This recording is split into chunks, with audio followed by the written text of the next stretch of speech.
ja proovin kohe ka ettekande saada. Nii, loodan, et ettekannet on ilusti näha. Jah, Väga hea.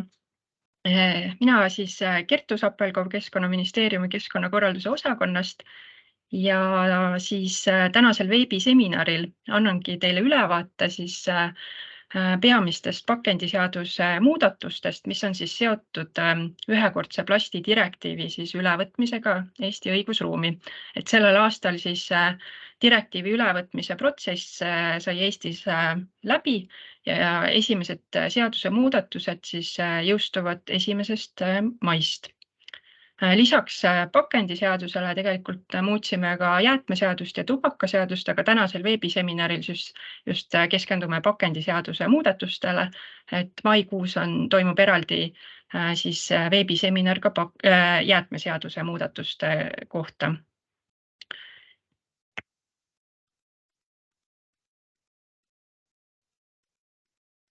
Nii, siin tõin veel välja siis meie tänase kodukorra, aga selle käisime juba varem läbi, ehk siis jah, et kui on küsimusi, siis palun tõstke käsi või kirjutage vestlusaknasse ja kui parasjagu siis ei soovi sõna võtta, et siis palun hoidke mikrofonid ja kaamerad kinni, et siis meie see tänane kohtumine sujub kõige sujuvamalt.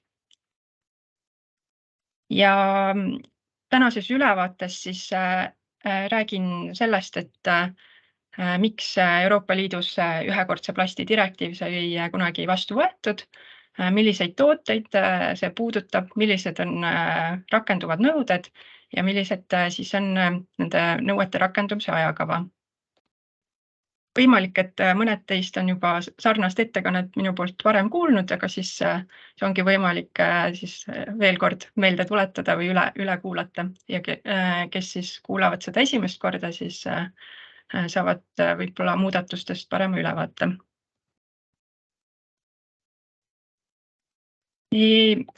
Me oleme ka Keskkonnaministeeriumi kodulehele siis koondanud selliste muudatuste lühikokkuvõtte, et tegelikult ma näitaksingi teile kõigepealt korra lõpetan jagamise.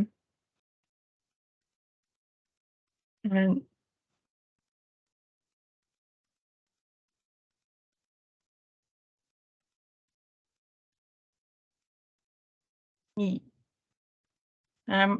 Loodan, et te nüüd näete uuesti mu ekraani, aga tahtsin näidata, et kus täpsemalt siis Keskkonnaministeeriumi kodulehel, et kus need ühekordse plasti direktiivi puudutavad materjalid on, et kui Keskkonnaministeeriumi avalehel olete, siis siit 3. teemaplokk, ringmajandus, siin on eraldi siis ühekordse plasti direktiivi teemaplokk ja siin siis on üldine direktiivi ülevaade, aga siis siin teemaplokis loe lähemalt, siis on võimalik võtta ette siis ülevaade siis seaduste muudatustest, mis siis on seotud direktiivi ülevõtmisega ja siin on juba siis võimalik detailsemalt siis teemaplokkide kaupa juurde lugeda, näiteks turule laskmise piirangud, et milliseid tooteid puudutavad, näiteks tootedisaini nõuded, et siin on nagu võimalik siis detailsemalt kõike seda infot saada. Ja siis veel eraldi oleme koondanud ka sellised korduma kippuvad küsimused, et see on ka täiesti eraldi teemalehel, et siin on ka võimalik siis eraldi juurde lugeda soovi korral, et seda tahtsin ka teile näidata. Nii, aga nüüd uuesti ettekande juurde.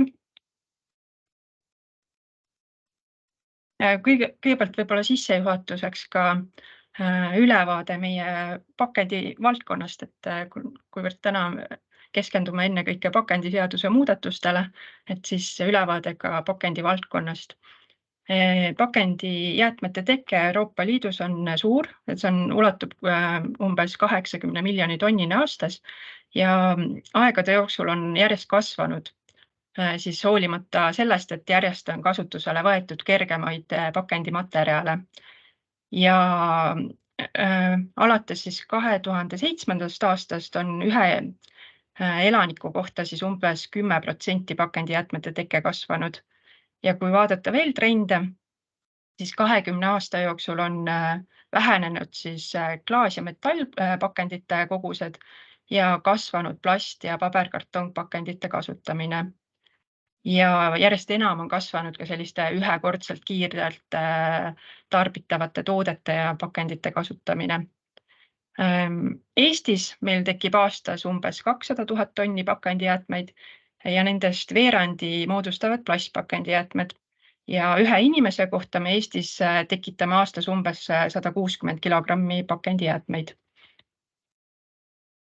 Nii, aga kui nüüd tulla tagasi siis direktiivi ülevõtmise protsessi juurde, siis tegelikult see on pikem protsess olnud, et direktiiv Euroopa Liidus võeti vastu siis 2019. aastal, aga sellele eelnesid siis arutelud Euroopa Liidu tasandil, aga enne seda ka koostati või tehti siis sellised mereprügi uuringud siis Euroopa Liidu randades. Ja pärast seda, kui direktiiv Euroopa Liidu tasandil vastu võeti 2019. aastal, siis 2020. aastal toimus siis Eestis siin ühe eraldiseisva uuringu koostamine ja siis seaduseelnõu väljatöötamiskavatsuse koostamine. Siis 2021 juunis saadeti seaduseelnõu siis esmasele kooskõlastusringile ja tegelikult ka 2021 suvi oli direktiivi ülevõtmise siis tähtaeg. Et Eesti on selle direktiivi ülevõtmisega hilinenud, aga jah, direktiivist tulenev kohustus oli siis 2021 suvi. Meie protsess siis 2021 aastal läks edasi, toimusid täiendavad erinevad arutelud ja muudatuste tegemine siis eelnõus ja siis 12. septembril 2022 aastal siis algatati siis seaduseelnõu menetlemine siis Riigikogus ja selle aasta veebruaris siis Riigikogu kiitis heaks siis selle seaduseelnõu ja nüüd 1. maist siis hakkavad jõustuma esimesed muudatused. Ja miks siis Euroopa Liidus otsustati, et on vaja sellist direktiivi vastu võtta, on see, et mereprügi uuringud, mida mainisin, et need teostati siis erinevates Euroopa Liidu randades ja need uuringud näitasid, et plast siis moodustas 80–85% mereprügist ja ühekordsed plasttooted koguni 50% siis nendest. Plast iseenesest ei ole kuidagi halb materjal, ta on väga vastupidav, aga probleemiks on see, kui me plasti kasutame väga lühikest aega, kui see plasttoode siis satub loodusesse, siis ta omab negatiivset mõju looduskeskkonnale ja elukeskkonnale.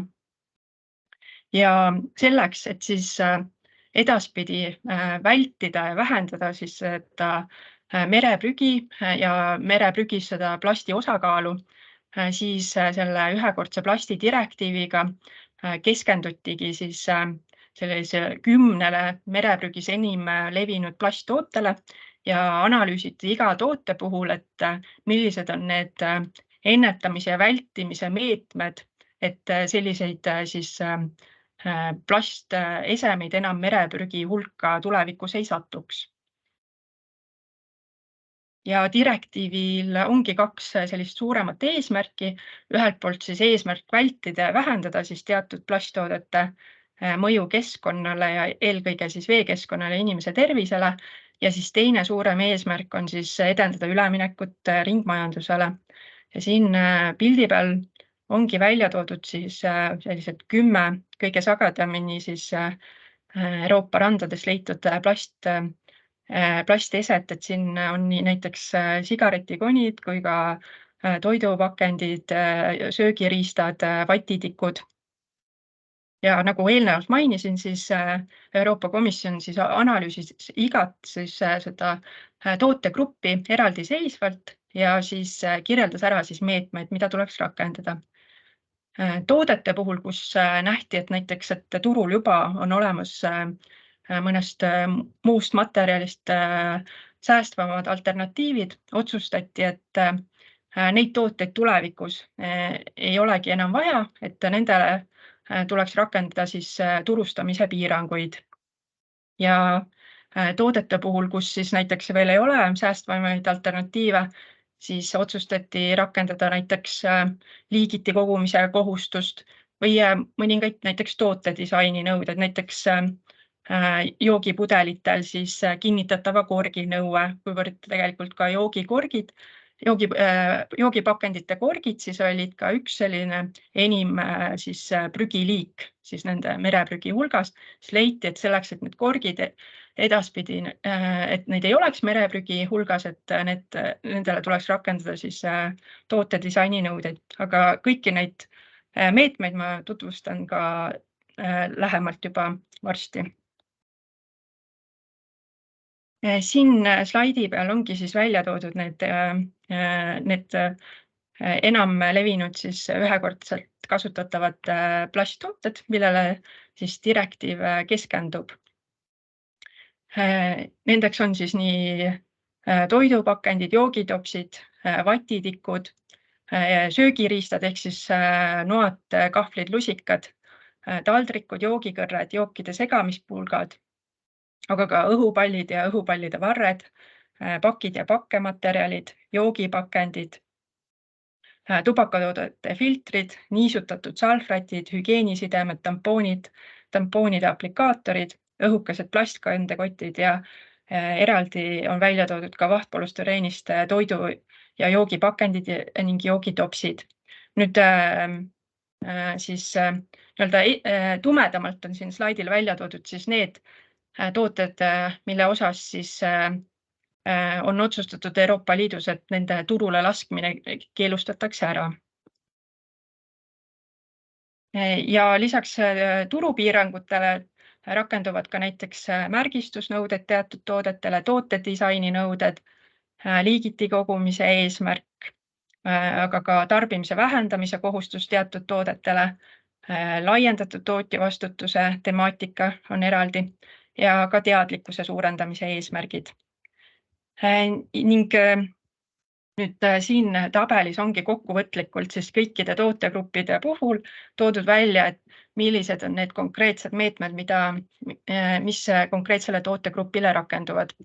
Et kui me siit tabelist vaatame, kohe alguses ongi, siin on turupiiranguga tooted ehk siis ühekordselt kasutatavad plastist siis vatitikud, söögiriistad, taldrikud, õhupallide varred, aga siis õhupallid ei ole turupiirangu all, eks, et õhupallide varred, kui need on plastist, et need on turupiirangu all, aga õhupallid ise, nendele tulevikus rakendub siis laiendatud tootjavastutuse ja teadlikkuse suurendamise meetmed. Siis näiteks joogitopside puhul, eks, et mis on siis plastist ja ühekordselt kasutatavad, neile siis rakendub tarbimise vähendamise kohustus, märgistamise kohustus, aga ka laiendatud tootjavastutuse ja teadlikkuse suurendamise meetmed rakenduvad samamoodi neile. Ja niimoodi siis ongi igale erinevale tootegrupile on siis erinevad meetmed rakendatud. Näiteks kui vaatame joogipakendeid, joogipakendite hulka kuuluvad ka joogipudelid, aga siis joogipakenditele kehtivad siis tootedisaini nõuded, aga nüüd joogipudelitel rakendub eraldi ka siis liigiti kogumise eesmärk, mis siis joogipakenditele ei rakendu, aga joogipudelitele rakendub, et see on see erisus. Aga nagu mainisin, siis igat seda meedet me nüüd lähme ka rohkem süvitsi nendega ja siis kindlasti teil on tekkinud ka küsimusi nende kohta. Esmalt siis veidi detailsemalt keelustatavatest toodetest. Et Eestis siis see turule laskmise keeld hakkab kehtima alates 1. maist ja siis sellest kuupäevast alates on keelatud siis Eesti turule lasta siis siin slaidil toodud tooteid, mida ma varem olen ka siis maininud. Tegelikult direktiivist tulenev see turu keelustamise aeg oli juba siis 2021 suvi, kui oli see direktiivi ülevõtmise tähtaeg, aga kuivõrd Eestis me direktiivi ülevõtmisega hilinesime, siis ka meil see turule laskmise keeld siis rakendub hiljem. Aga samas teatud muudatused turul on juba toimunud nende tootegruppide puhul. Ja see keeld tähendab siis seda, et tooted, mis on siis Eesti turule lastud enne seda kuupäeva, et need siis võib lõpuni müüa, aga nüüd 1. maist enam selliseid tooteid rohkem nii-öelda Eesti turule juurde lasta ei tohi. Siin on toodud ka pildid nendest keelustatavatest toodetest. Ja oluline info nende keelustatavate toodete puhul on ka see, et nende puhul arvestatakse nii täielikult kui osaliselt plastist valmistatud tooteid. Ehk siis näiteks kui võtta siis ühekordselt kasutatav plastist taldrik, et see on keelustatud ka sellisel juhul, kui ta näiteks on kartongist, aga tal on peal siis plastikkiht, et siis ta on osaliselt plastist toode ja sellele rakendub samamoodi siis turule laskmise keeld. Samamoodi siis näiteks biolagunevast plastist keelustatavad tooted, kui nad on biolagunevast plastist või biopõhisest plastist, siis see keeld samamoodi rakendub. Et direktiiv kuidagi ei erista siis looduslikke polümeere kuidagi mittelooduslikest polümeeridest. Et kui tegemist on plastiga ja ta on keelustatav toode, et siis rakendub turule laskmise piirang. Kas selle teema kohta äkki on küsimusi tekkinud?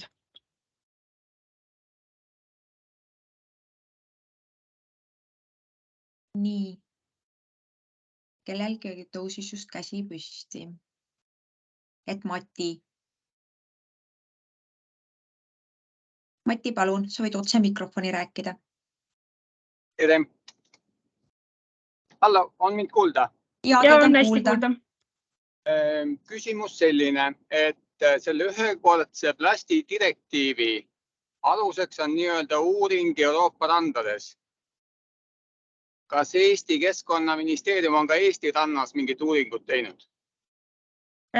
Ka Eesti randadest teostatakse mereprügi uuringuid. Jah, teostatakse küll, aga nüüd jah, et need keelustatavad tooted, need on siis Euroopa Liidus ühtsetel alustel kokku lepitud. Et need tooted keelustatakse siis Euroopa Liidus tervikuna, et siin mingisuguseid nagu erisusi liikmesriigid tegelikult ei saa teha või ei tohigi teha, sest need on nagu nii-öelda Euroopa Liidus ühtselt kokku lepitud. Aga jah, vastus küsimusele, et kas Eestis ka teostatakse, jah, et Eestis ka teostatakse mereprügi uuringuid. Aitäh. Ja teine küsimus on mul see eesmärk oli ringmajanduse arendamine, sain ma aru, lahendusena. Et kas Keskkonnaministeeriumi seisukohal ringmajandus on muutnud oma põhimõtet, et kas see nii-öelda see ühekordsete nõude ringlus loetakse ka nüüd ringmajanduseks? Ma võib-olla täpselt küsimusest aru ei saanud. Täpsustan seda, et mitte ühekordsete nii-öelda taaskasutatavate nõude. Te mõtlete siis korduskasutatavate? Just, kas taaskasutatavad või korduskasutatavad. Seal jah erisus on sees, et kas tegemist on korduvalt kasutatava tootega või tegemist on ühekordselt kasutatava tootega. Selles suhtes, et jäätmehierarhia põhimõtete kohaselt tegelikult eelistatud ongi siis toodete korduskasutus sellele, kui toimub toodete siis nii-öelda nendest tekkivate jäätmete siis taaskasutamine. Et siin me lähme nüüd erinevate meetmetega veel detailsemalt edasi, aga siin ringmajanduse kontekstis ühelt poolt ongi igasugused erinevad ärimudelid, mis siis võimaldavad üleüldse siis jäätmete teket vältida, aga tegelikult siin järgmiste teemaplokkide juures tulevad siin näiteks meetmed, kuidas siis Euroopa Komisjon on ette näinud, et kuidas siis soodustada siis teisese toorme kasutamist siis toodetes, eks, et ja läbi selle siis ringmajandust edendada, eks. Et neid lähenemisi on erinevaid.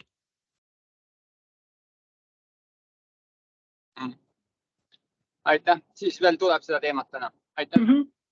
Ja Kertu chatti on ka tulnud küsimused. Tegelikult tuli üks küsimus kohe algul Rikka Tamme poolt, sa võid äkki sellega vahepeal ära vastata. Et pakendiseaduse paragrahv 20 lõige 2.1 kohaselt lisandus pakendi ettevõtjale, kes müüb lõppkasutajale või tarbijale ühekordselt kasutatavaid plasttooteid, kohustus jagada teavet ühekordselt kasutatavate plasttoodete prügistamise kohta ning nende jäätmete muu sobimatu kõrvaldamise mõju kohta keskkonnale, eriti merekeskkonnale. Milline see teave peaks olema ja kuidas seda peaks näiteks kaupluses avaldama? Ja kuivõrd selle teema juurde me tuleme peagi tagasi, et me räägimegi täiesti eraldiseisvalt siis teadlikkuse tõstmise meetmetest, et ma arvan, et siis me saamegi täpsemalt arutada seda, et kuidas siis müügikohtades seda infot jagada saaks, et ma tuleks selle küsimuse juurde seal nagu tagasi.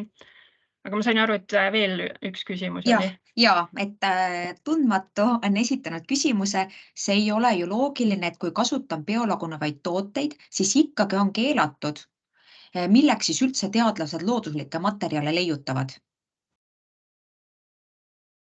Siin on võib-olla vaja selgitada seda, et see, kui mõni toode on nii-öelda tituleeritud biolagunevaks, et siis tegelikult see toode tihti ei ole looduses üleüldse biolagunev, et tegemist ongi pigem sellise rohepesu maiguga selle juures, kui mõni toode on biolagunevaks märgitud, et biolagunevast ja ennekõike biolagunevast plastist tooted lagunevad väga kindlates spetsiifilistes keskkondades ja vajavad eraldi käitlustehnoloogiat, ja biolagunevast plastist toode selles suhtes, kui ta satub loodusesse, et ta täielikult ei lagune, ta omab samamoodi negatiivset mõju keskkonnale nagu siis täiesti tavalisest plastist plasttoode. Et seetõttu ongi siin sarnaselt lähenetud. Ja samamoodi biopõhises plastist toode ei ole nagu mõeldud looduses lagunema, et sellest tulebki lähtuda. Nii, ja rohkem praegu hetkel käsi püsti ei ole ja küsimusi ei ole, et sa saad vaikselt minna siis uue teemaploki peale. Võib-olla selle küsimuse nagu veel täpsustuseks, et kui tegemist on nii-öelda täielikult plastivaba tootega, siis see turule laskmise keeld ei rakendu, eks, et siin on oluline aspekt on see, et kas see toode sisaldab plasti ja kas, et juhul, kui see plast on nüüd biolagunev plast või biopõhine plast, et siis erisust ei tehta, aga kui on tegemist täiesti plastivaba tootega, siis muidugi jah, need turule laskmise keelud ei rakendu, et see on oluline aspekt. Nii, aga siis... Kertu, nüüd tuli veel küsimus juurde, et kas looduslik lateks on plast? Siin muidugi nüüd läheb väga võib-olla spetsiifiliseks, et kui see on selles suhtes, kui see on tehtud polümeerist, et siis nagu on ka plast.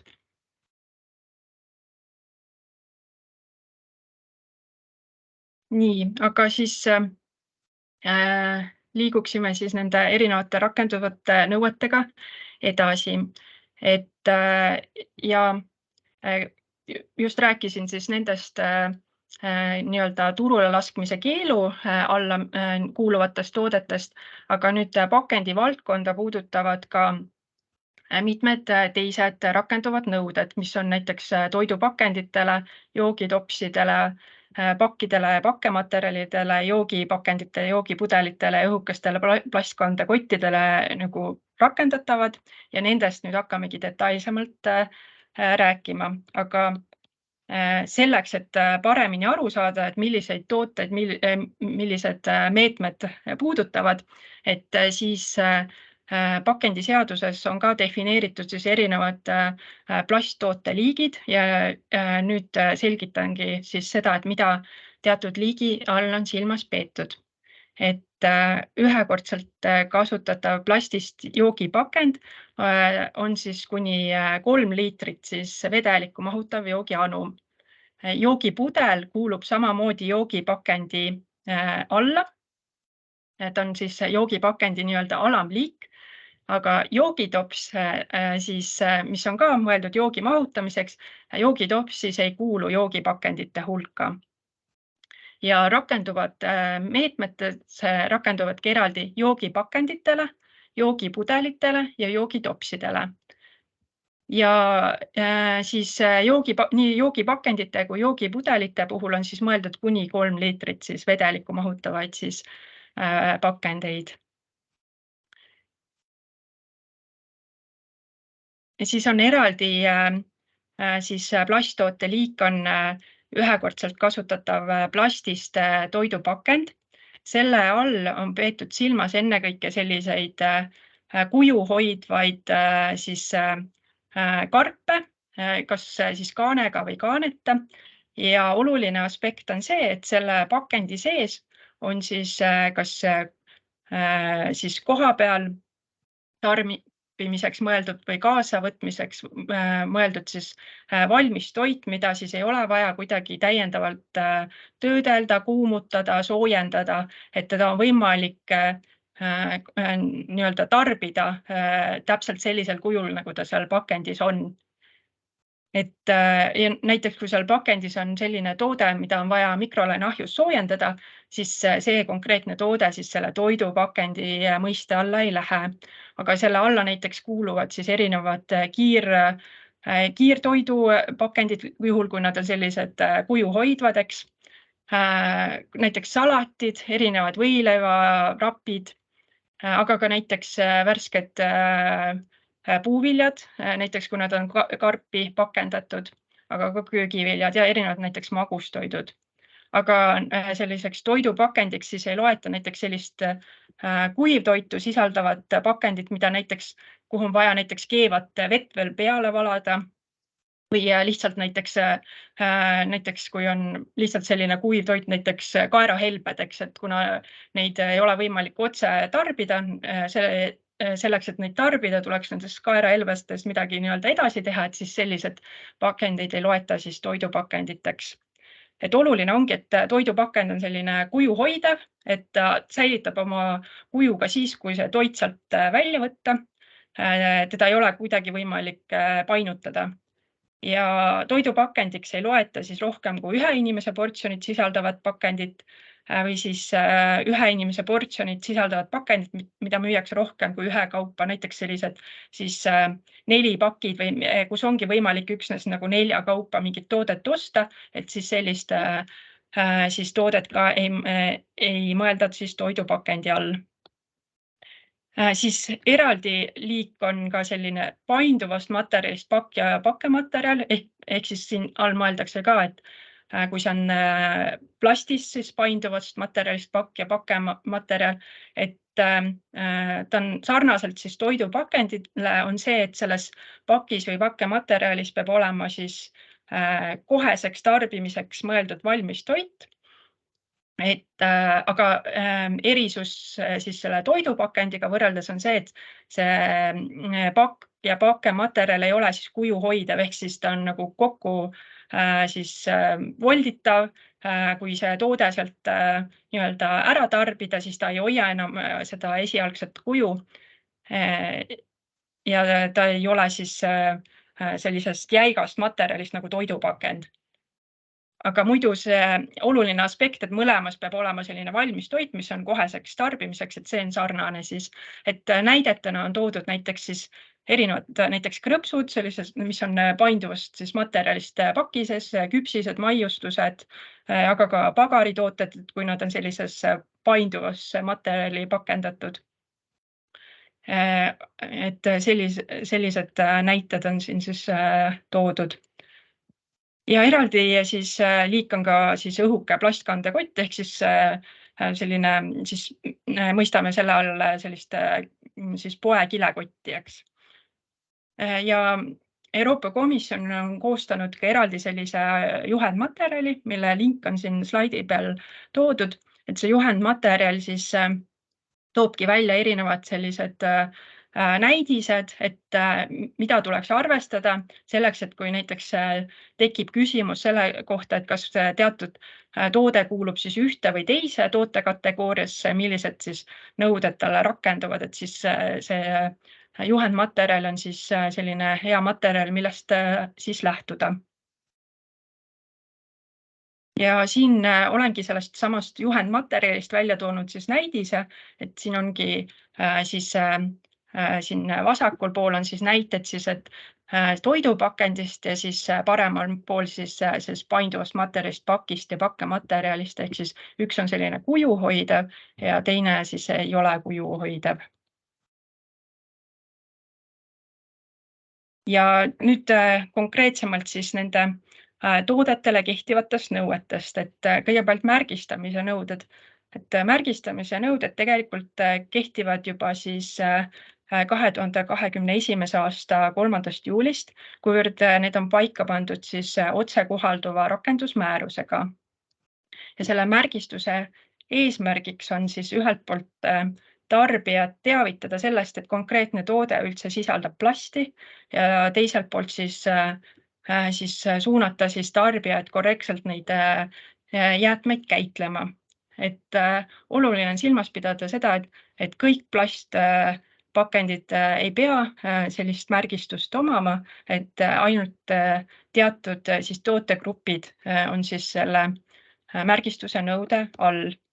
Ja need tootegrupid ongi siis joogitopsid, ühekordselt kasutatavad plastist, kas täielikult plastist, osaliselt plastist joogitopsid, et nendele peab olema kantud selline märgistus, siis hügieenisidemed, tampoonid ja tampoonide aplikaatorid, juhul kui siis nad sisaldavad plasti, niisutatud pühkepaberid, et samamoodi juhul, kui nad sisaldavad plasti, siis peavad olema vastavalt märgistatud, aga siis ka filtriga tubakatooted ja tubakatoodete kasutamiseks turustatavad filtrid, kuivõrd need filtrid sisaldavad tegelikkuses ka plasti, et siis see märgistus ongi mõeldud selleks, et informeerida tarbijat, et sellised tooted sisaldavad plasti. Ja nagu mainisin, siis need märgistamise nõuded on eraldi siis otsekohalduva rakendusmäärusega kehtestatud ja need on ühtsed kogu Euroopa Liidus, ehk siis ühtemoodi on kokku lepitud siis selles, millised tooted peavad olema märgistatud.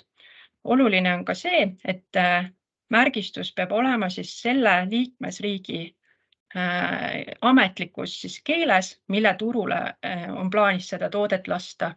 Ehk siis Eesti turule lastavad tooted peavad olema märgistatud siis eesti keelega. Kui mõnes liikmesriigis on näiteks mitu ametlikku keelt, siis tegelikult seal märgistusel peab olema siis kõik need ametlikud keeled välja toodud. Kas märgistamise poole pealt on äkki küsimusi tekkinud? Chati ei ole tulnud ja hetkel käsi püsti ei ole. Selge. Siis liigun järgmise teemaploki juurde. Tootedisaini nõuded. Need kehtivad ka siis üksnes ühekordselt kasutatavatele plastist joogipakenditele ja pudelitele. Oluline siis on silmas pidada seda, et näiteks tetrapakendid, kuivõrd nad sisaldavad plasti, siis neid peetakse ka siis ühekordselt kasutatavateks joogipakenditeks. Ja neile siis rakendub, juhul kui nad sisaldavad siis jooki, siis neile siis rakendub toote disaini nõue, mis hakkab kehtima siis 2024. aasta 3. juulist ja mille kohaselt siis on lubatud siis ühekordselt kasutatavaid plastist joogipakendeid siis turule lasta üksnes siis, kui nende kork või gaas siis jääb juba tootega siis külge. Et juba on näha, et Eesti turul tegelikult mõned tootjad on selle muudatuse juba varem ära teinud, kui on seadusest tulenev nõue, et juba Eesti turul on selliseid pakendeid näha, kus siis see kork jääb siis toote külge. Ja nagu alguses põgusalt mainisin, siis selle meetme rakendamise eesmärk oli just see, kuivõrd mereprügi hulgas leiti väga palju siis joogikorke, et siis leiti, et selleks, et neid korke enam ei tekiks sinna mereprügi hulka, et siis on vaja rakendada sellist tootedisaini nõuet. Ja siis joogipudelitele siis rakenduvad veel eraldiseisev siis tootedisaini nõue, mille tegelikult laiem eesmärk ongi siis edendada siis teisese toorme kasutamist. Ja alates siis 2025. aasta siis algusest peab siis PET-plastist joogipudelite koostises olema siis 25% ringlusse võetud plasti. Siin kohe mainin ära, et selle protsendi all ei ole mõeldud seda, et iga pudel peaks sisaldama 25% ringlusse võetud plasti, aga siis tootja või maaletooja poolt siis Eesti turule lastud pudelite keskmisena peab see protsent olema saavutatud. Ja kui 2025. aasta nõue kehtib PET-pudelitele, siis 2030. aasta 1. jaanuarist peab see siis ringlusse võetud plastisisaldus olema 30% juba siis kõigis plastist joogipudelites. Kas on nende teemade kohta küsimusi tekkinud? Hetkel chatis ei ole ja käsi püsti ka ei ole. Ja lihtsalt ka võib-olla taustainfon, et jah, et nii 25. kui 30. aasta eesmärgid, et hetkel on lähenetud selliselt, et iga pudel ei pea seda ringlusse võetud plasti sellisel määral sisaldama. Oluline on see, et turule lastud kogusest oleks see saavutatud, aga lihtsalt taustainfona ka seda, et Euroopa Komisjon on hetkel siis muutmas pakendi ja pakendijäätmete direktiivi siis pakendi ja pakendijäätmete määruseks ja seal ettepanekus on nad hetkel näinud, et see 2030 eesmärk, see 30% peaks olema siis saavutatud igas joogipudelis siis, aga kuivõrd see läbirääkimiste protsess on veel pooleli, siis hetkel ei oska nagu öelda, et kas 2030, et kas see jääb selliseks, nagu hetkel on meil seadusandluses see paika saanud või see siis muutub selleks ajaks. Et aga lihtsalt selline taustateadmine teile ka. Siis joogipudelitele ehk siis ühekordselt kasutatavatele plastist joogipudelitele rakendub ka liigiti kogumise eesmärk. Ja see on ka seetõttu, et need plastist joogipudelid on ka just tihti need, mis satuvad prügistamisse, satuvad mereprügi hulka, et meil Eestis õnneks on see pilt palju kenam kui mõnes teises Euroopa Liidu liikmesriigis, aga seda tänu sellele, et me oleme juba aastaid neid joogipudeleid liigiti kogunud läbi siis pandipakendisüsteemi, aga paljudes teistes liikmesriikides selliseid süsteeme rakendatud ei ole ja neid joogipudeleid tihti leiabki loodusest, leiab merekeskkonnast ja nii edasi. Ehk siis Euroopa Liidus selleks, et vältida nende joogipudelite sattumist siis keskkonda ja veekeskkonda, lepiti kokku, et tuleb saavutada nende plastist joogipudelite siis liigiti kogumise eesmärgid. ja see on siis 2025. aastaks 77% ja 2029. aastaks 90% turule lastud kogustest. Et kuivõrd Eestis on pandipakendisüsteem juba pikalt rakendatud olnud, siis meil see esimene eesmärk on juba täidetud, eks, aga 2029. aasta eesmärgi osas siis et peame natuke ilmselt pingutama, sest mõnel aastal me oleme saavutanud plastpudelite osas 90% taseme, aga mõnel aastal mitte. Aga see, et selline nõue eraldi kehtestati, et see laiem taust on see, et vältida siis nende plastpudelite sattumist siis keskkonda. Ja nüüd jõuangi tarbimise vähendamise meetmete juurde. Siin ongi oluline silmas pidada seda, et seadusandlusest ei tulene otseselt kohustus kõiki plastpakendeid vähendada. Vähendamise kohustus kehtib siis ühekordselt kasutatavate plastist siis toidupakendite, ehk siis nagu ma eelnevalt selgitasin, et nende all mõeldakse sisuliselt selliseid plastkarpe või plasti sisaldavaid karpe, mis on kuju hoidvad, eks, ja mis sisaldavad siis valmistoitu, mida on võimalik siis ilma igasuguse täiendava küpsetamise, keetmise või soojendamiseta tarbida. Ja siis lisaks toidupakenditele kehtib see siis joogitopsidele, siis täielikult või osaliselt plastist siis ühekordsetele joogitopsidele. Et selliseid tootegruppe me peame siis, nende tarbimist peame siis vähendama. Ja siin on siis näiteid sellistest siis toodetest, mille tarbimist on vaja vähendada. Ja tarbimise vähendamise me peame siis saavutama 2026. aasta lõpuks. See on ka siis direktiiviga pandud kohustus liikmesriikidele, et iga liikmesriik peab siis saavutama 2026. aasta lõpuks siis nende toodete siis osas tarbimise vähendamise. Liikmesriikidele jäeti otsustusvabadus selles osas, et millised on need konkreetsed meetmed konkreetses liikmesriigis, mida selleks rakendatakse. Ja Eestis rakendatud meetmed jagunevad kaheks. Ühelt poolt siis need meetmed, mida pakendiettevõtjad, kes selliseid pakendeid oma toodete pakendamiseks kasutavad, ja teiselt poolt siis avalikel üritustel rakendatavad meetmed. Ehk siis pakendiettevõtjate osas ettevõtted, kes kasutavad selliseid pakendeid oma toodete pakendamiseks, peavad siis rakendama ettevõttesiseseid meetmeid ja need meetmed tuleb kirjeldada tegevuskavas, mis tuleb koostada siis 1. septembriks ja avalikustada see ettevõtte veebilehel. Ja avalike ürituste puhul siis alates järgmise aasta 1. jaanuarist on siis lubatud toidu ja joogi serveerimiseks avalikel üritustel kasutada üksnes siis korduskasutatavaid anumaid ja söögiriistu.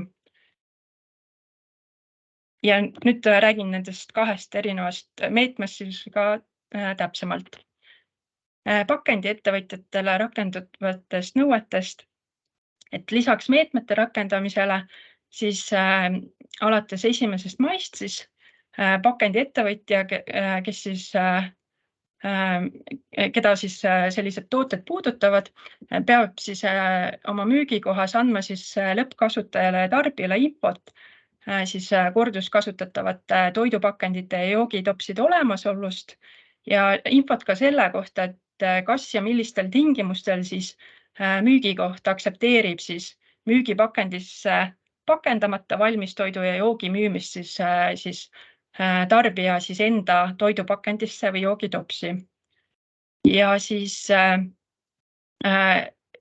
teiselt poolt siis on oluline siis see, et pakendiettevõtja siis võtaks kasutusele meetmed, et saavutada siis 2026. aasta lõpuks siis antud toodete osas siis tarbimise vähendamine. Ja pakendiettevõtjatele on jäetud siis valikuvabadus selles osas, et millised konkreetsed meetmed kasutusele tuleb võtta.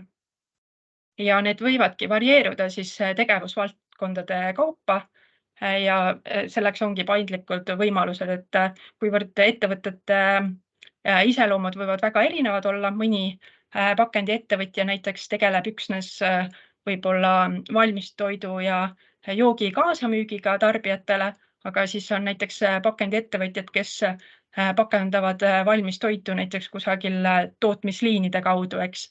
Et seal need meetmete rakendamine seetõttu võib ka erinev olla, sest erinevad võimalused on nende meetmete rakendamiseks.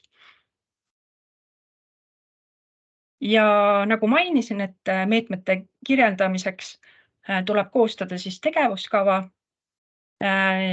ja iseenesest keelatud ei ole, et pakendiettevõtja näiteks koostab eraldi tegevuskava kogu pakendivaldkonna või näiteks plastpakendite vähendamise osas, aga oluline on see, et need 2 tootegruppi oleksid seal meetmetena eraldi siis mainitud või välja toodud.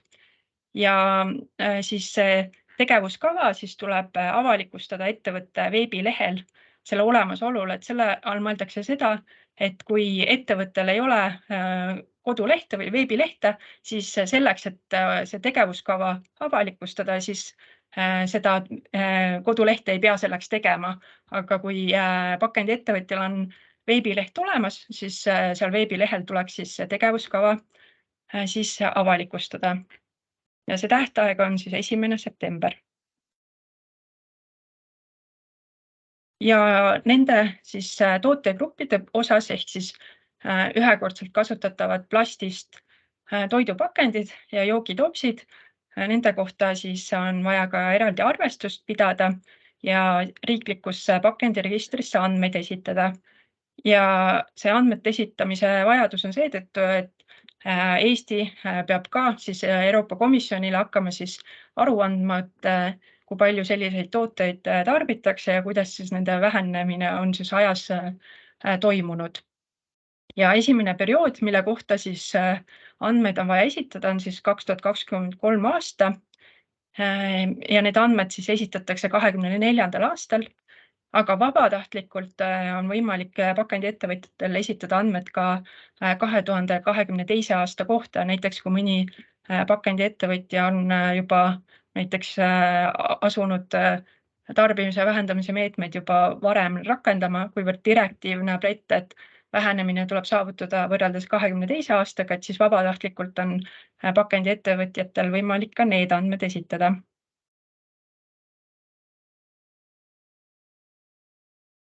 Ja teine meetmeplokk on siis avalikud üritused, et eile avalike ürituste teemal toimus ka eraldi veebiseminar, kus ka detailsemalt neid teemasid siis käsitlesime, kuivõrd see seadusest tulenev kohustus rakendub siis järgmise aasta 1. jaanuarist, siis sellel aastal avalike ürituste korraldamisel tuleb lihtsalt meeles pidada seda, et teatud tooted siis alates 1.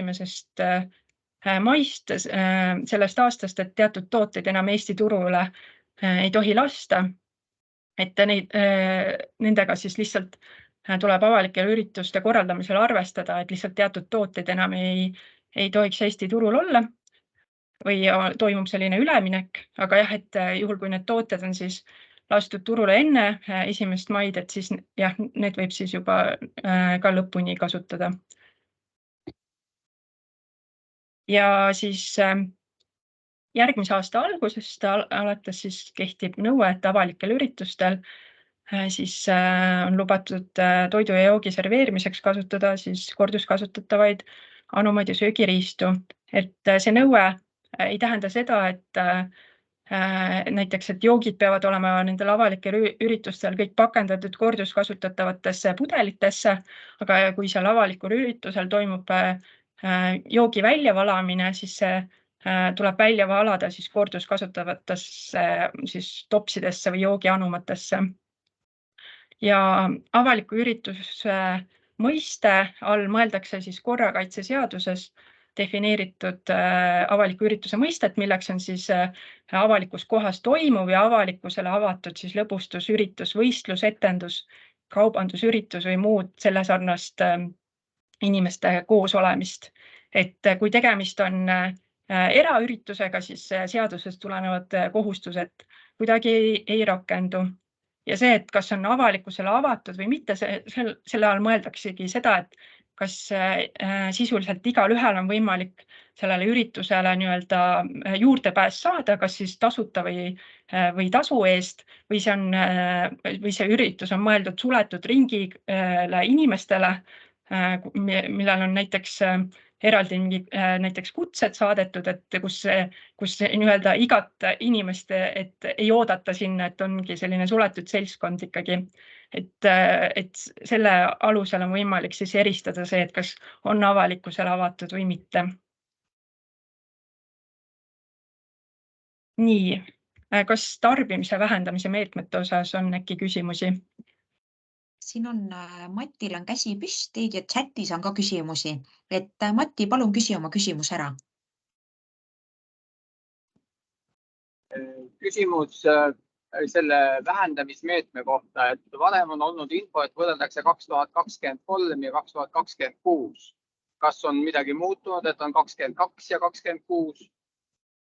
Ja, sellest midagi muutunud ei ole, selles suhtes ma selgitasin, et jah, et pakendi ettevõtjate osas jah, et see esimene aruandlusperiood on 2023 aasta, aga direktiivist tuleneb iseenesest see baasaastaks on 22 aasta ja seetõttu lihtsalt, et juhul, kui pakendi ettevõtjal on need andmed olemas juba 22 aasta kohta, siis vabatahtlikult on võimalik need andmed esitada, see ei ole kohustuslik. Aga jah, üldine baasaasta pakendi ettevõtjatele on siis 23 aasta ja seda siis võrreldakse siis 26. aastaga. Aitäh.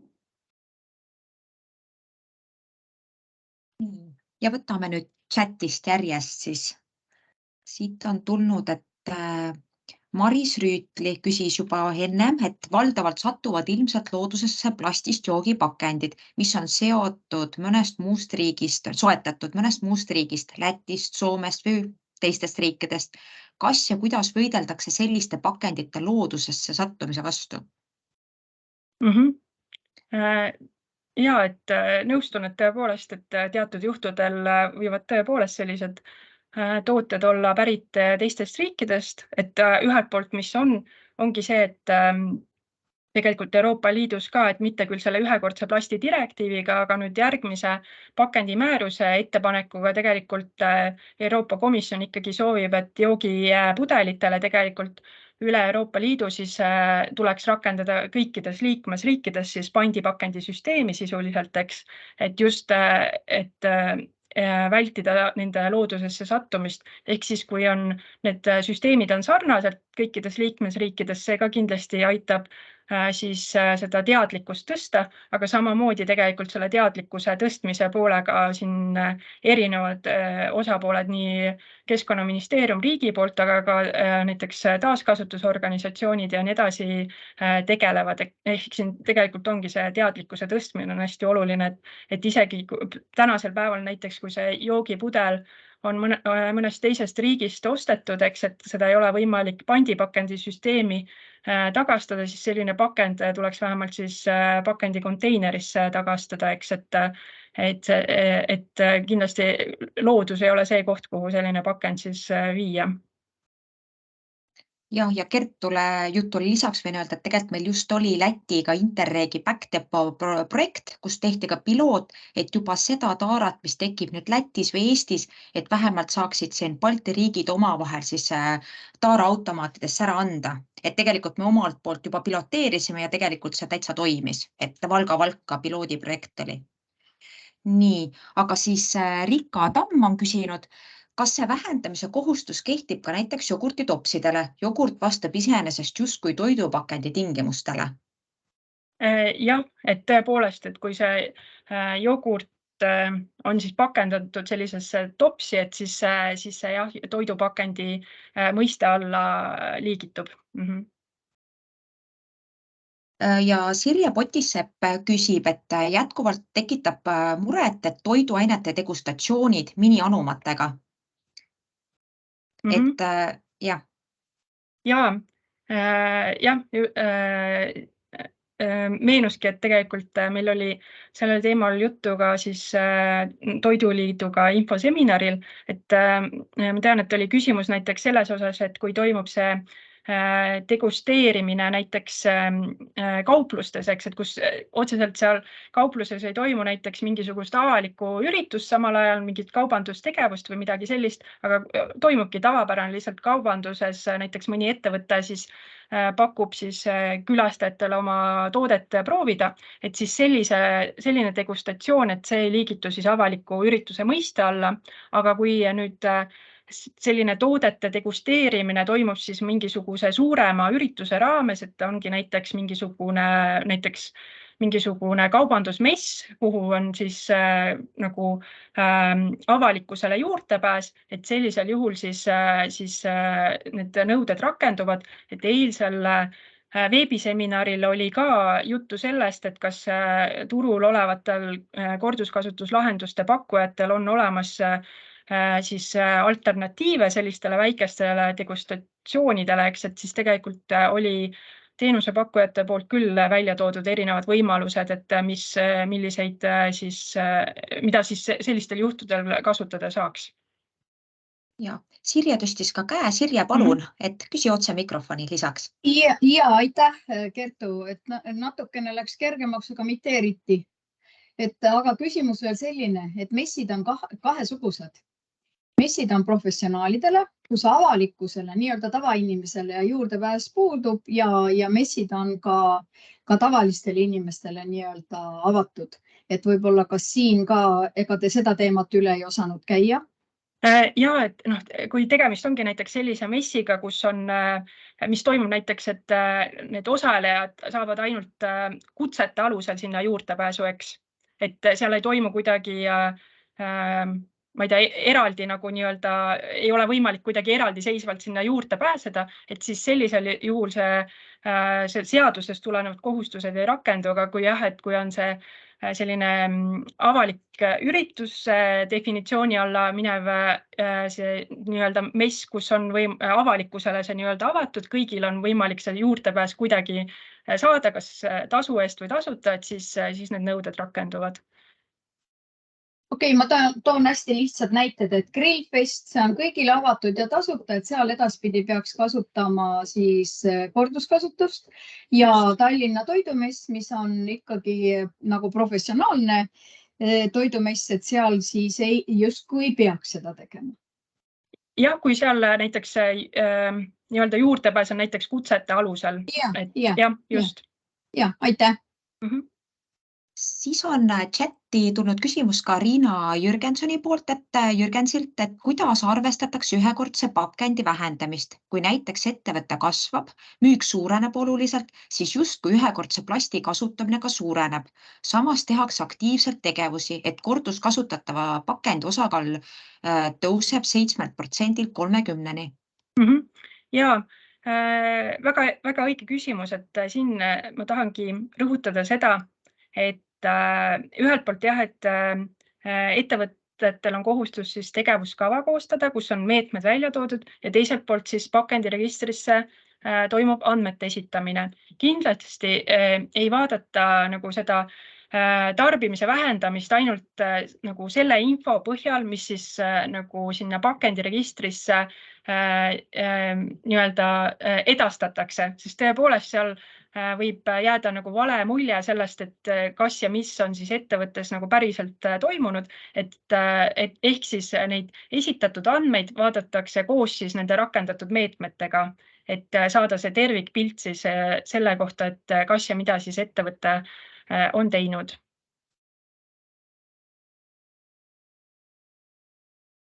Siis Maris Rüütel on veel lisanud, et pakendikonteinerid vähendatakse eriti maapiirkondades, seega pakendikonteiner ei ole ka alati lahenduseks.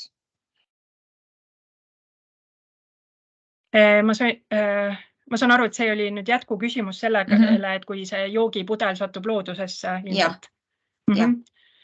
No selles suhtes, et selle vältimiseks, eks, et ennekõike ongi see teadlikkuse tõstmine, et igasugune pakend peaks jõudma nagu pakendi konteinerisse, et jah, et see, et teatud piirkondades need ei pruugi olla võib-olla kättesaadavad, aga see ei tähenda seda, et see pakend tuleks nagu loodusesse visata, aga nagu seda ongi võimalik läbi teadlikkuse kasvatamise kindlasti nagu saavutada, eks, jah, ja see ei tähenda ainult pakendite puhul, et üleüldse nagu prügikoht ei ole looduses, eks, et see on nagu väga oluline ja seda ongi vaja erinevatel tasanditel siis kommunikeerida. Et lisaks võin öelda, et tegelikult kohalik omavalitsus on selle eest vastutav, et oleks piisavalt pakendikonteinerid, et tiheasustatud aladel ette nähtud ja hajaasustatud aladel. Aga tõesti, me peame tõdema, et Eestis ongi olukord Maailmapanga aruande järgi, kus ongi mõni inimene peab ära viima isegi 5-8 kilomeetri kaugusele ja siuke 1 kilomeeter. Et seda kindlasti tuleb tihedussagedust tuleb tõsta konteinerite arvu poolest ja samamoodi ka tühjendussagedust. Ja siis sädemuru perelögina küsib, et kas räägitakse täpsemalt ka pakendi auditist täna? Ei, selles suhtes ei räägita, sellepärast et pakendi auditeerimise osas pakendiseaduses muudatusi ei toimunud. Ehk siis need künniskogused, millest alates tekib siis pakendi aruande auditeerimise kohustus, et need on jäänud samasuguseks, samamoodi see nii-öelda auditeerimise intervall temaatika, et selles osas muutusi seadusandluses ei ole toimunud. Ja hetkel rohkem küsimusi chatis ei ole ja käsi üleval ka ei ole. Väga hea, siis liigume edasi.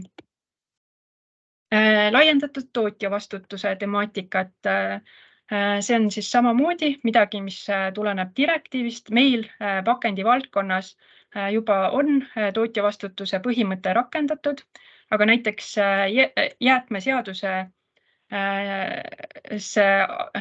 siis kehtestatakse siis teatud tootegruppidele siis laiendatud tootja vastutuse siis rakendamise kohustused, näiteks siis niisutatud pühkepaberitele, õhupallidele, filtriga tubakatoodetele, aga ka siis plasti sisaldavate kalapüügivahenditele. Aga sellele me tänasel seminaril ei keskendu, aga lihtsalt taustana, et lihtsalt jah, teatud tootegruppidele tulevikus rakendub laiendatud tootja vastutus. Pakendi valdkonnas, kuivõrd meil laiendatud tootja vastutus kehtib, siis ainuke muutus, mis direktiivist tuleneb, on see, et meie olemasolev tootja vastutussüsteem peab alates järgmisest aastast siis katma siis teatud ühekordselt kasutatavate plasttoodete puhul siis sellised täiendavad kulud. Ja need plasttooted on need samad, mida ma eelnevalt tutvustasin, ehk siis toidupakendid, painduvast materjalist siis pakid ja pakkematerjalid, kuni 3 liitrit siis mahutavad joogipakendid, joogitopsid ning siis õhukesed siis need plastkandekotid. Ja mida need täiendavad kulud siis tähendavad? On see, et edaspidi siis see, et kui sellistest pakenditest tekkinud jäätmed, kui need satuvad siis näiteks avalikesse prügikastidesse, no näiteks kuskil parkides asuvatesse näiteks prügikastidesse või need jäätmed satuvad näiteks loodusesse kuhugi avalikku ruumi, siis kui näiteks täna on pidanud selliste jäätmete siis koristamise kinni maksma näiteks kohalikud omavalitsused või mõned teised avaliku sektori asutused, näiteks RMK või Keskkonnaamet, siis tulevikus neid asjaomastest toodetest tekkinud siis jäätmete siis sellise koristamise ja likvideerimise kulud, siis need peavad olema siis kaetud läbi selle tootja vastutuse süsteemi. Ja täpsemalt see, kuidas need kulud hakkavad siis nii-öelda kujunema, need pannakse siis paika eraldi siis keskkonnaministri määrusega. Ja oluline ongi see, et need kulud siis pannakse paika sellisel läbipaistval viisil ja need ei tohi ületada siis kuidagi siis selle teenuse osutamise siis kulutõhusaid kulusid. Ja oluline on siis see, et piirdutakse üksnes siis avaliku sektori asutuste siis kulutustega. Et see on siis ka selline täiesti uus temaatika siis Euroopa Liidus laiemalt ja lisaks pakenditele tegelikult näiteks see puudutab ka siis näiteks filtriga tubakatooted ehk siis tulevikus, kui need suitsukonid on kuskil siis avalikus ruumis asuvates siis prügikastides, mida näiteks kohalikud omavalitsused koristavad või nad on kuhugi siis nagu tänavale sattunud ja kohalikud omavalitsused koristavad neid, et siis jah, selliste kulude kandmine siis tulevikus siis kandub tootjatele. Kas selle kohta on küsimusi? Tegelikult tuli chati, et Kadri Ambos just küsis, kas oleks võimalik tuua mõni näide, et Kadri, kas sa mõtlesid just selle teema juures nüüd? Kadri, jah, palun, võid otse rääkida. Ja tere, ja ma just mõtlesin, et kas oleks võimalik tuua mõni näide, et kuidas moodi see reaalselt rakendub, et ma ei tea, kellegi pakend või siis sigareti näide, et see kuidagi satub avalikkusesse, et kuidas see nagu reaalselt rakendub, see meede? Ja, et võib-olla sigarettide puhul võib-olla on seda näidet nagu lihtsam tuua, eks, et sigarettide puhul, eks, et sigarette siis tarbitakse näiteks, et osaliselt tarbitakse näiteks kodudes, aga osaliselt tarbitakse avalikus ruumis. Ja tegelikult seda, et kui palju sigarettidest tarbivad näiteks kodudes või avalikus ruumis, seda on võimalik kindlaks teha erinevate uuringutega. Ja siis uuringutes on võimalik vaadata siis ka seda, et kas ja mil määral näiteks sigaretid, kas need jõuavad siis prügikastidesse või siis näiteks tarbija pärast kasutamist viskab nad sinna nii-öelda kuhugi loodusesse. Pakendite puhul kindlasti nagu see on võib-olla veidi teistsugune, eks, aga näiteks ongi, et kindlasti on vaja välja selgitada see, et näiteks selles avalikus pargis olevas prügikastis, et seal kindlasti ei ole ainult siis nagu neid plastpakendeid, et seal on ka muid tooteid, millele see siis selline uus meede ei rakendu, et need muud tooted, et nende koristamise kulud jäävad endiselt siis näiteks kohaliku omavalitsuse kanda, aga ainult see nende konkreetsete toodete puudutav osakaal, et see on midagi siis, mida peavad hakkama tootjad kandma, aga seda on võimalik näiteks, seda osakaalusid on võimalik näiteks selgeks saada näiteks erinevate sortimisuuringutega, et Eestis meil on varasem kogemus, et me oleme näiteks segaolmejäätmeid, on toimunud sellised erinevad sortimisuuringud, et me oleme uurinud, et milliseid jäätmetüüpe siis on segaolmejäätmetes ja näiteks nende sortimisuuringutega me teame, et segaolmejäätmetes meil on näiteks 30% on plast, mitte plast, aga pakendijäätmeid ja sellest poole ehk siis segaolmejäätmetest 15% on meil siis plastpakendeid, eks. Ja teised jäätmeliigid on ka võimalik niimoodi selgeks saada. Ja samuti oleme näiteks segapakendi konteinerites sortimisuuringuid läbi viinud, et teada saada, et segapakendi konteinerites, et millised on erinevad pakenditüüpide osakaalud.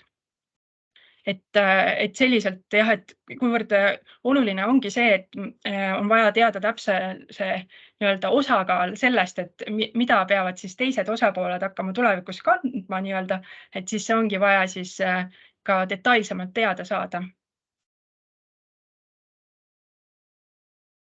Aga nagu mainisin, siis tegelikult see on Euroopa Liidus täiesti uus temaatika ja tegelikult erinevad liikmesriigid samamoodi on alles seda teemat siis rakendamas.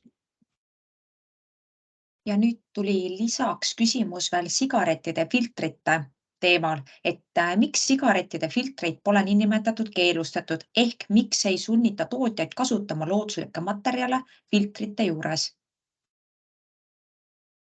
Ma saan aru, et see küsimuse mõte on see, et miks need filtrid üldse nagu siis sisaldavad plasti või kas see küsimus siis?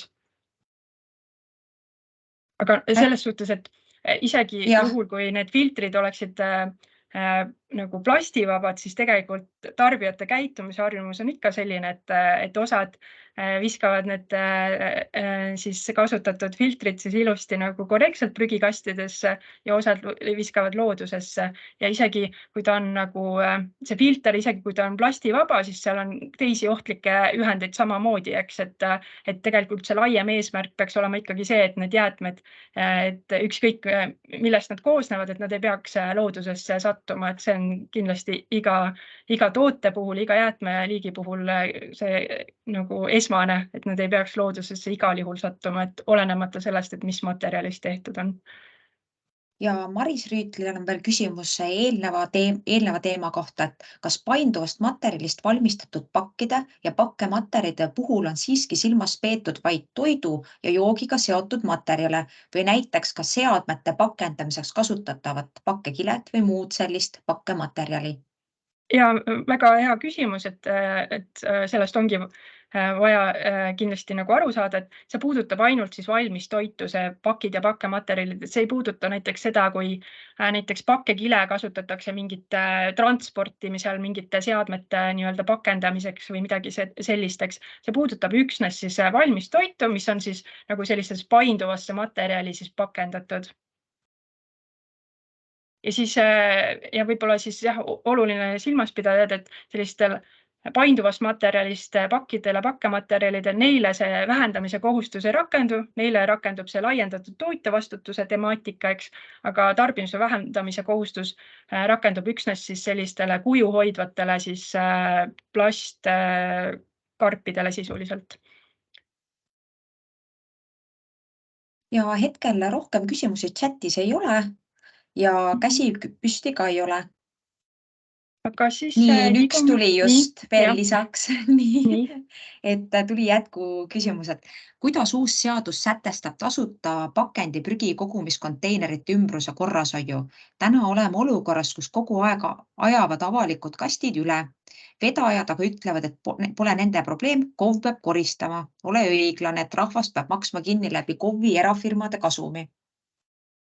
See murekoht nüüd kahjuks või paraku ei ole siis tänase veebiseminari see fookus, et see temaatika kuidagi ei ole siis seotud selle siis ühekordse plasti direktiivi siis ülevõtmisega, aga selles suhtes tuleviku pool, kui vaadata neid prügikoristuskulude temaatikat, siis selle poole pealt on, et kui näiteks kohalikud omavalitsused, kui nad peavadki koristama kusagil avalikus ruumis, siis pakendijäätmeid ja siis tegelikult sellise koristamise poole siis ka, et need kulud siis tuleb kanda. Aga tegelikult selleks, et seda probleemi vältida, siis tulekski eraldi seisvalt siis taaskasutusorganisatsioonidega, kelle konteinerid need on, et eraldi suhelda selle probleemse koha osas ja siis leida võimalused, et sellist probleemi üleüldse vältida.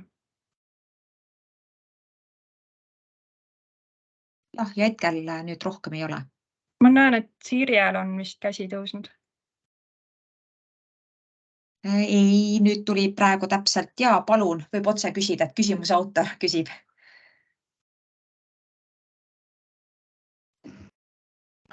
Tervist, olen kuuldav. Ja olete.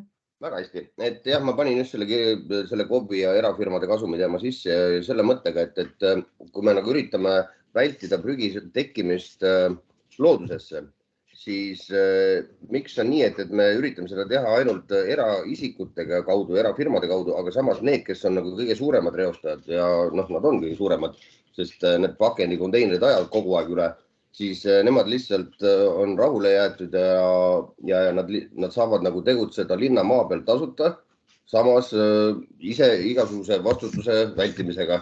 Et meil on, nagu te ütlesite, et peaks leidma lahenduse. Olen üritanud leida lahendust näiteks pakendiringluse juhatuse liikmega ja nad põhimõtteliselt ütlevad, et konkreetselt ära, et see ei ole nende asi, investeeringud on liiga suured, et kas või panna kaamera ülesse. Mida peaks tegema, et neil saaks ka hakata natukene käsi väänama, et hakake vastutama oma tasuta äri eest? Aitäh! Jah, nagu ma mainisin, siis antud teema siis ei ole kuidagi seotud selle direktiivi ülevõtmise protsessiga, aga ma ei tea, kui minu meelest Alder pakendiringlusest oli ka vist täna osalejate sees, et kui Alder, sa soovid kommenteerida seda konkreetset teemat, et siis võimalus on muidugi, aga lihtsalt tea, et see ei ole tänase kohtumise fookus otseselt. No tegelikult Alderiga meil siin läbirääkimised käivadki ja ei tule tulemusi. Aitäh. Aga võib-olla siis lahendame selle selliselt, et see mure, et pange see kirjalikult kirja ja saatke meili teel mulle ja siis me saame eraldiseisvalt näiteks tegeleda selle mure lahendamisega, et ilmselt täna seal veebiseminaril me nii või teisiti seda lõpuni ära ei lahenda, seda konkreetset probleemi. Jah, aga Kertu saab nii kaua edasi minna teemaga. Jah. Siis olemegi jõudnud teadlikkuse tõstmise meetmete juurde. Et see ka temaatika tuleneb direktiivist ja teadlikkuse suurendamise meetmete eesmärk on siis teavitada ning motiveerida tarbijaid siis vastutustundlikumalt käituma. Ja selleks, et siis tulevikus siis meil oleks seda ühekordselt kasutatavatest plasttoodetest tekkinud prügi võimalikult vähe ja see prügi siis ei satuks loodusesse. Ja meetmete rakendamise osas siis on pakendiseaduses ja jäätmeseaduses lähenetud erinevalt, olenevalt siis tootegruppidest, aga täna siis keskendun siis just pakendiseaduse muudatustele. Ja need meetmed pakendiseaduses jagunevad kaheks, siis ühelt poolt need, mis müügikohtades tuleb rakendada ja siis teiselt poolt need, mida siis taaskasutusorganisatsioonid peavad hakkama rakendama. Ja see müügikohtades, et ma saan aru, et selle kohta ka alguses juba laekus küsimus, et müügikohtades, et müügikohad, kus siis pakendiettevõtja müüb siis lõppkasutajale või tarbijale ühekordselt kasutatavaid plasttooteid, nende all siis ongi silmas peetud neid tooteid, mida ma eelnevalt tutvustasin, eks, et peab siis jagama teavet nende plasttoodete prügistamise ja jäätmete muu sobimatu kõrvaldamise mõjust keskkonnale. Selles suhtes, et see päris uus meede ei ole, et seni kehtib nõue, et müügikohtades on vaja jagada infot, et sellise jäätmete nii-öelda negatiivse mõju kohta, eks, aga nüüd jah, sellistes müügikohtades, kus toimub selliste ühekordsete plasttoodete nii-öelda müümine, et siis tuleb nende osas teavitada.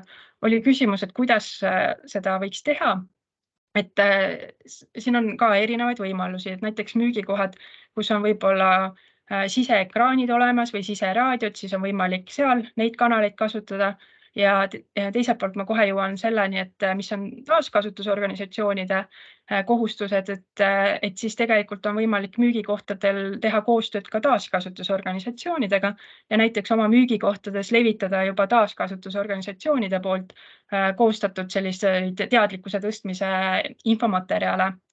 Et võimalusi on erinevaid, võib ka mingisuguse infolehe kuhugi üles riputada, üldiselt selliste infolehtede võib-olla kasutamine kõige suuremat mõju nagu tarbijatele ei oma. Ja taaskasutusorganisatsioonide poole, et kuivõrd pakendiseaduses tegelikult ongi see teadlikkuse tõstmine, ennekõike käibki siis taaskasutusorganisatsioonide kaudu, siis hetkel kehtivas regulatsioonis taaskasutusorganisatsioonid peavad suunama siis vähemalt 1% oma käibest teadlikkuse tõstmisesse, siis seaduse muudatuse kohaselt siis edaspidi siis peab suunama 2%. Ja siis taaskasutusorganisatsioonid oma teadlikkuse tõstmise kampaaniates, et peavad seal muuhulgas siis jagama ja teavitama siis avalikkust ja tarbijatest siis samamoodi nendest ühekordselt kasutatavatest plasttoodete prügistamisest ja jäätmete muu sobimatu kõrvaldamise mõjust siis keskkonnale.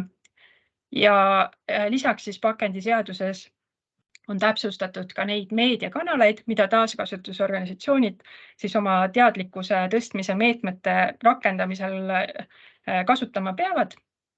Et kindlasti võib rohkem meediakanaleid kasutada, kui need on seadusest tulenevalt loetletud, aga need on need nii-öelda miinimumkanalid, mida tuleb kasutada.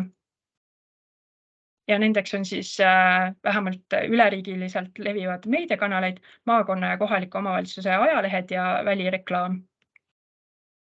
Kas on teadlikkuse tõstmise teemal uusi küsimusi? Rika Tamm tõstis käe. Palun, Rika. Ja tere. Ma tahtsin nagu ikkagi täpsustada, et mis see teadlikkuse tõstmise roll siis nagu näiteks kaupmehel on, et kui põhjalikult või mida seal kaupluses siis nagu avaldama peab, et kas piisab sellest, et nii-öelda avaldada üleskutse, et ära viska seda plastpakendit maha, vaid too see konteinerisse või on vajalik tuua seal mingisuguseid, ma ei tea, mingit statistikat, kui palju pakendist läheb kuskile merre või mis iganes, et leitakse, et kuidas, kui põhjalik või mis see ootus nagu nii-öelda on? Ja, et selles suhtes, et seadusandlikult kuidagi nagu seda konkreetsemalt nii-öelda nagu ei ole mindud, et ongi mõnes mõttes jäetud vabad käed, kuidas seda teha. Jah, ühelt poolt üks võimalus ongi lihtsalt teavitada sellest, et jah, et ära viska maha, et vii pakendi konteinerisse, aga ja see on ka nagu üks asi, mida saab teha, aga teiselt poolt näiteks ongi võimalus, et kui siin, nagu me näeme, et taaskasutusorganisatsioonid peavad koostama selliseid ka teadlikkuse tõstmise nii-öelda kampaaniaid ja nende kampaaniate osas, kui näiteks nad on koostanud ise mingisuguseid infomaterjale, siis läbi nii-öelda pakendiettevõtja koostöös siis selle taaskasutusorganisatsiooniga, kelle siis liikmed nad on, et siis on võimalik neid samu taaskasutusorganisatsioonide poolt toodetud näiteks infomaterjale levitada siis oma müügikohtades. See on ka võimalus, kuidas seda nõuet täita näiteks.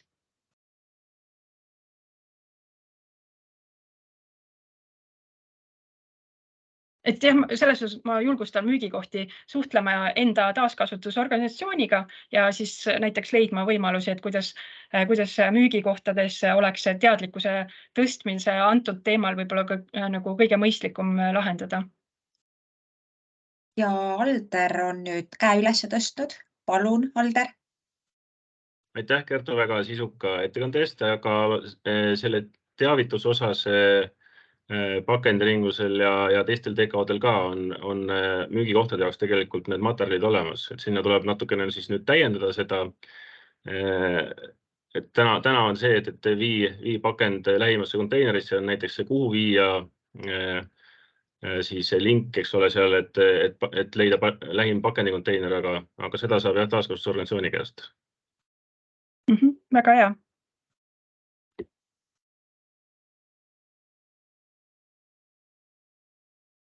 Nii, kas on äkki veel sellel teemal küsimusi?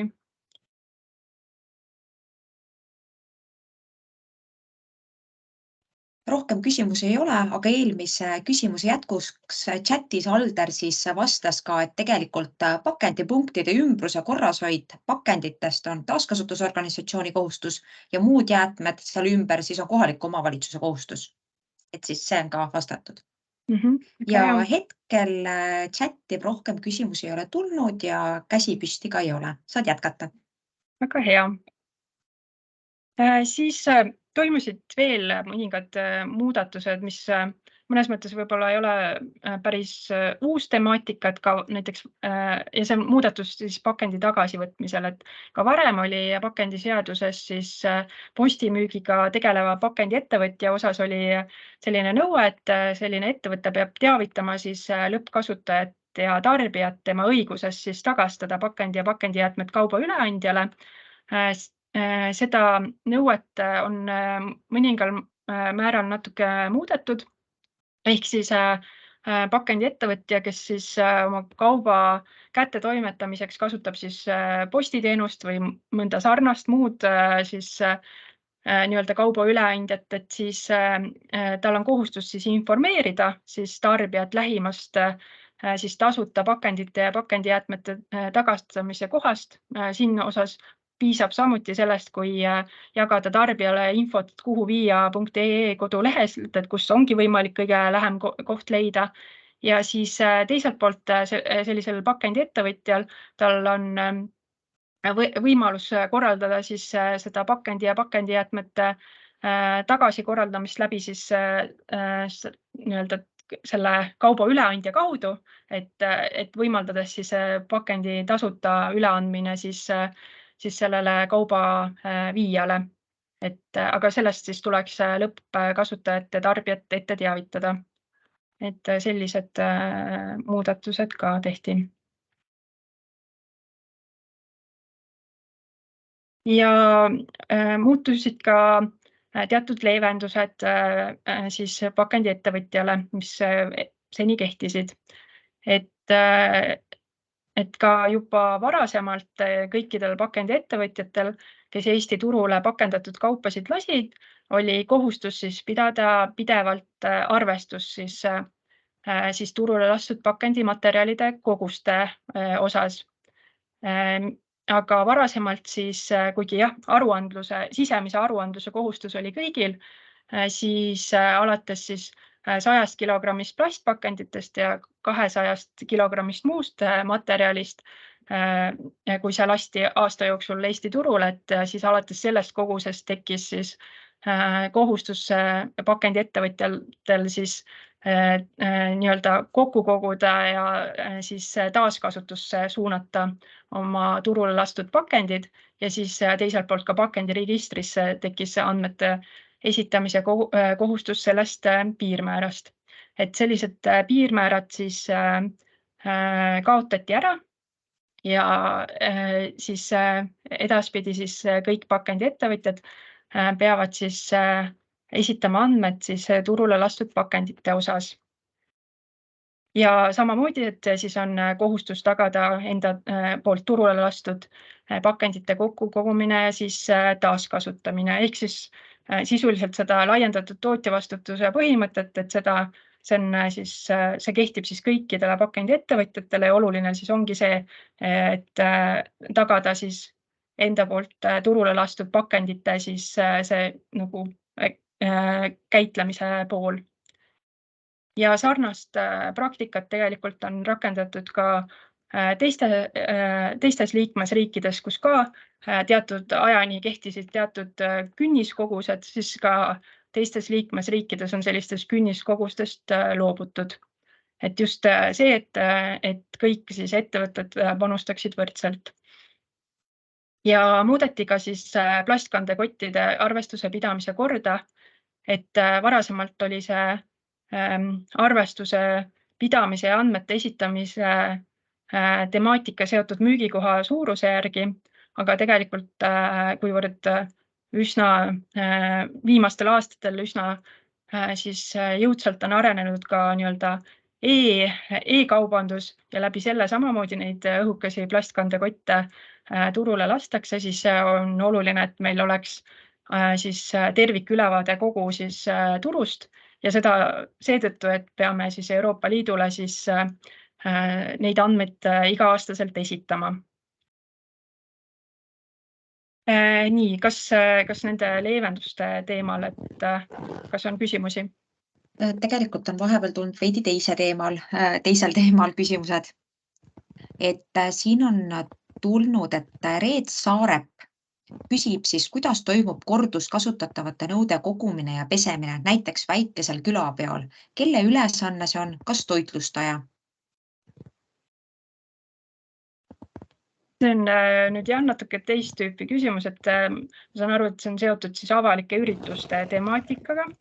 Et selles suhtes, et see saabki olla nagu erinevalt lahendatud, et kas selle siis korraldamise võtab näiteks ürituse korraldaja enda peale või siis näiteks ürituse korraldaja sätestabki siis toitlustajatele siis selle kohustuse nagu see rakendada ja nagu hoolitseda selle eest, et siis need saaksid kokku kogutud ja nii edasi, et siin on nagu võimalusi erinevaid. Nagu ma mainisin, siis eilsel veebiseminaril detailsemalt rääkisime seda, erinevad teenuse pakkujad ka tutvustasid oma nii-öelda teenuseid ja see eilne veebiseminar samamoodi salvestati ja see eilne salvestis ka läheb meie kodulehele üles, sellega on võimalik siis tutvuda eraldi ja järele vaadata näiteks.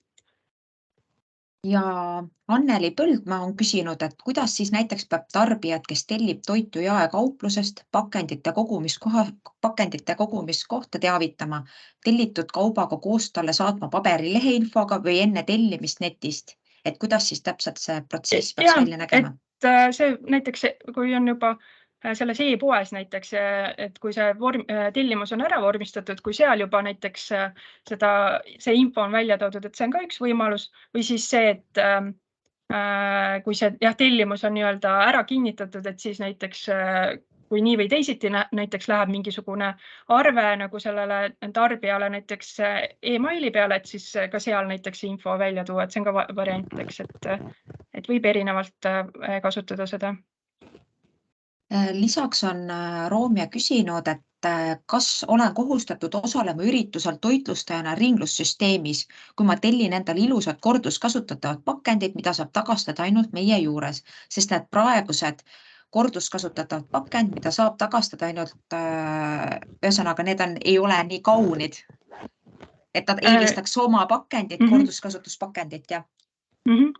Ma ütleks, et jah, on võimalik ka selliselt lahendada, aga lihtsalt siin tuleb arvestada sellega, et teatud juhtudel ürituse korraldajad juba seavad nii-öelda enda poolt teatud tingimused ja nendes tingimustes võib olla sätestatud ka see, et milline on see korduslahendusteenus, mida konkreetsel üritusel kasutatakse, eks, aga see on juba siis nagu konkreetse ürituse puhul, et lihtsalt tuleb arvestada sellega, et teatud juhtudel võib ka ürituse korraldaja poolt olla ette antud mingid nõuded, millest tuleb lähtuda, aga kui see kuidagi ei ole selliselt reguleeritud, et siis võib ka selliselt läheneda.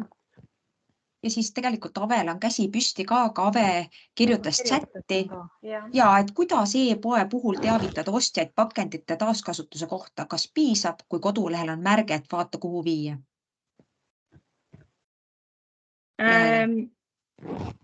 Jah, see on sarnane ühele teisele küsimusele, mille ma just vastasin, et üks variant on kodulehel, aga tegelikult ma mõtlen, kui e-poe kaudu toimub see ostmine, siis kui see on lihtsalt kusagil see info kodulehel lihtsalt eraldi rubriigina välja toodud, siis tarbija ei pruugi seda märgata, et kui on võimalus näiteks selle ostu sooritamise järgselt, siis see info näiteks kuvada eraldi nagu täitsa nagu välja tuua, et siis see on nagu võib-olla parem variant, kuidas teavitada, et siis see tarbija seda ostu tehes kohe nagu ta nagu fikseerib selle info võib-olla paremini kui see, et kui seda on vaja kusagilt kodulehelt eraldi otsida. Aga seda nõuet ei ole kuidagi mõeldud selliselt, et nüüd peab e-poe kaudu niimoodi eraldi välja printima mingit materjale, nagu et kindlasti see ei ole nagu see, mida on mõeldud, et kui on võimalik kuidagi elektrooniliselt see info nii-öelda tarbijale edasi anda, et see on kõige parem võimalus. Siis on küsimus ka Alderil. Alder, palun. Jah, ma tegelikult lihtsalt kommenteeriks võib-olla seda e-poe osa, et üks hea mõte on ehk ka arvele lisada see, et juurde, kui e-poe kaudu müük on, et siis need pakendid saate ära viia, siis vaadates siit, et kuhu viia.ee näiteks.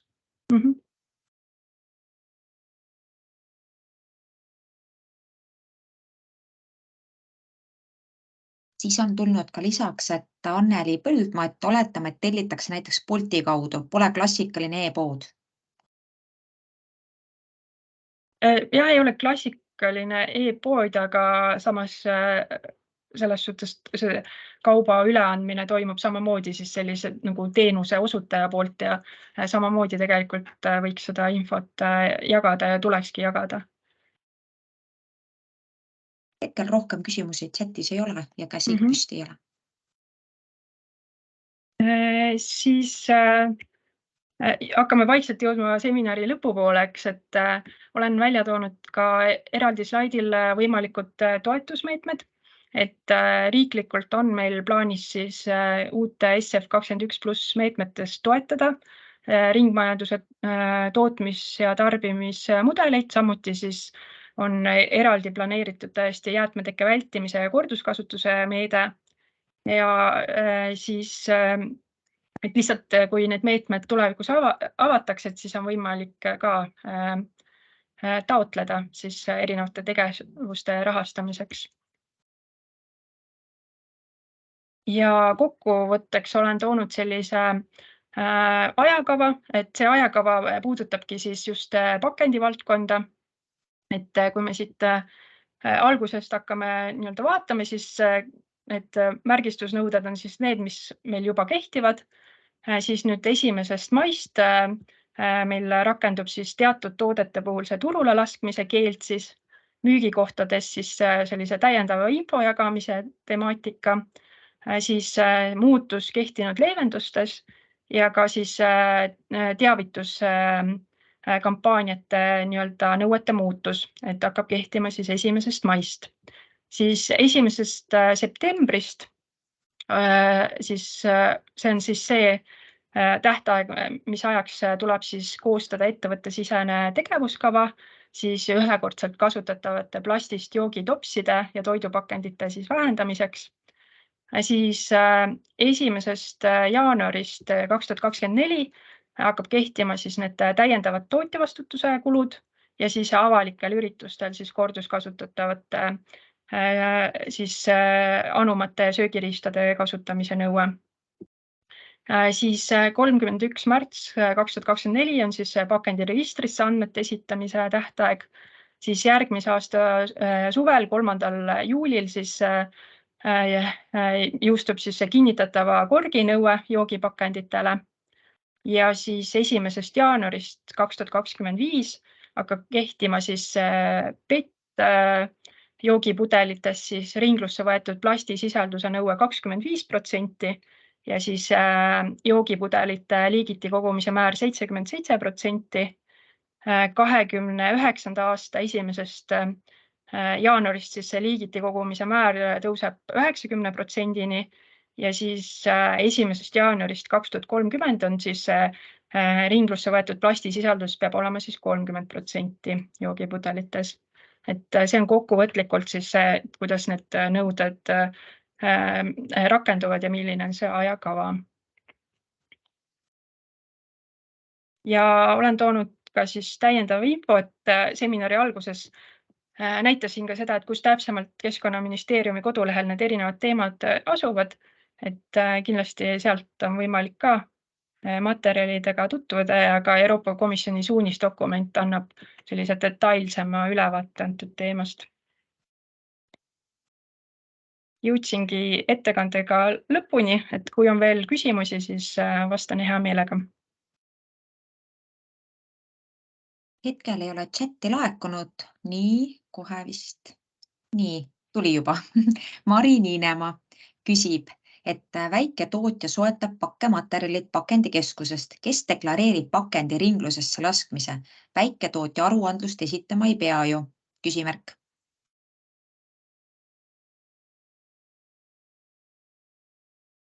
See aruandluse kohustus on ikkagi sellel osapoolel, kes kasutab neid erinevaid pakkematerjale oma turule lastud kauba pakendamiseks siis, või kes üldse laseb turule pakendatud kaupasid, et sellel osapoolel on siis see pakendi aruandlus.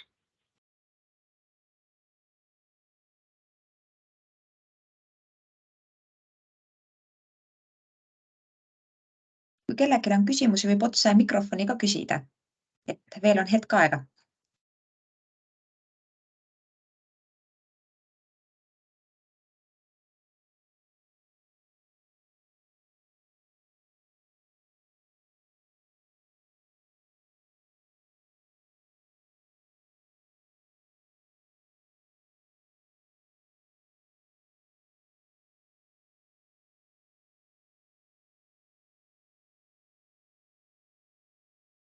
Tundub vist, Kertu, et praegu hetkel küsimusi ei ole, aga kindlasti, kui teil küsimusi tekib, siis võib julgelt meili teel pöörduda või siis ka telefoni teel, et kui on midagi arusaamatut ja siis Kertu jooksvalt vastab teile.